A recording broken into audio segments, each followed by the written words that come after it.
Don't waste your life.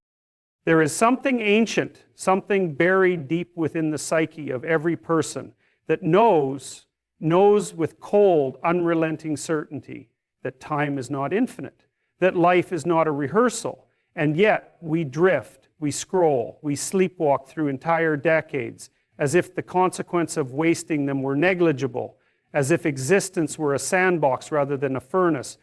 You can feel it, can't you? The ache in your chest when the room gets quiet and the noise dies down. That distant whisper asking, "What are you doing? What have you done?" That's not just guilt. That's not some passing melancholy. That's the voice of what you could have been. It haunts you, and it should. Because every second you let slip into distraction and every hour lost to meaningless repetition is a crime against your own potential. We live in an age obsessed with comfort. We medicate pain, avoid responsibility, and label any demand for discipline as oppressive.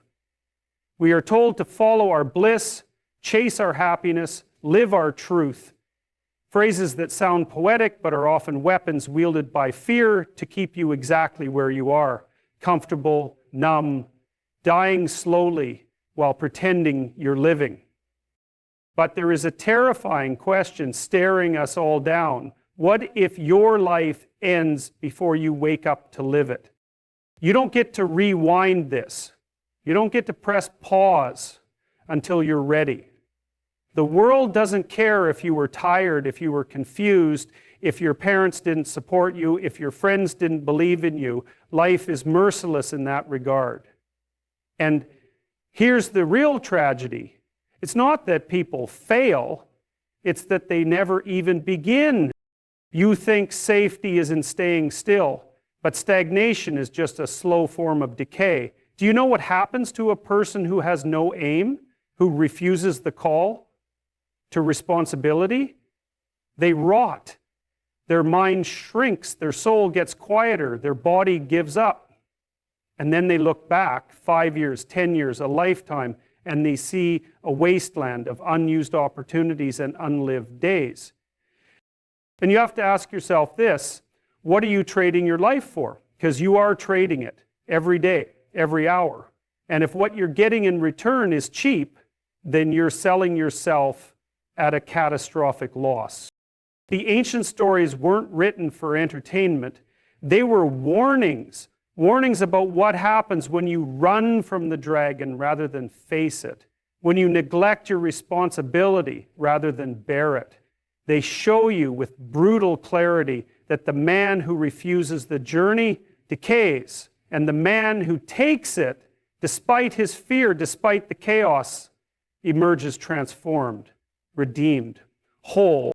But it costs everything. It costs your excuses, it costs your comfort, it costs your willingness to remain small. There is a version of you that exists, an ideal, not perfect, not flawless, but awake, capable, dignified, strong. You might catch glimpses of it in the mirror when you've just told the truth, or when you've endured something hard and didn't quit.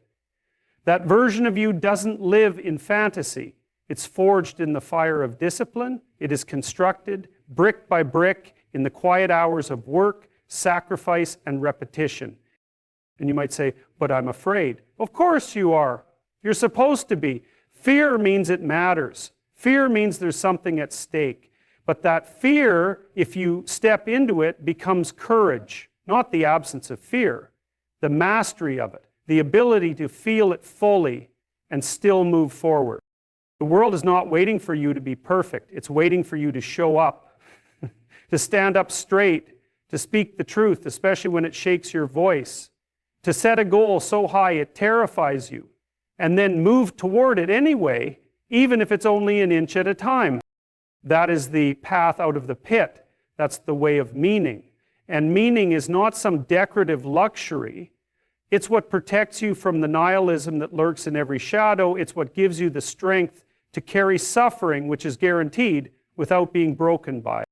There are people who need you to wake up, who need you to become the version of yourself you were always meant to be, and not in some abstract philosophical sense. I mean literally. Your children, your friends, your community, they suffer more when you remain half alive. You want to make a difference? You want your life to matter? Then aim higher. Speak more carefully. Carry more than your share. Take responsibility for something broken. Clean your room, yes, but don't stop there. Fix your habits. Build a schedule. Write your principles. Make promises and keep them, and stop running from the weight of existence. It's where your strength is born. There will come a day when you look back and you'll either be grateful that you rose to the challenge or broken by the knowledge that you didn't.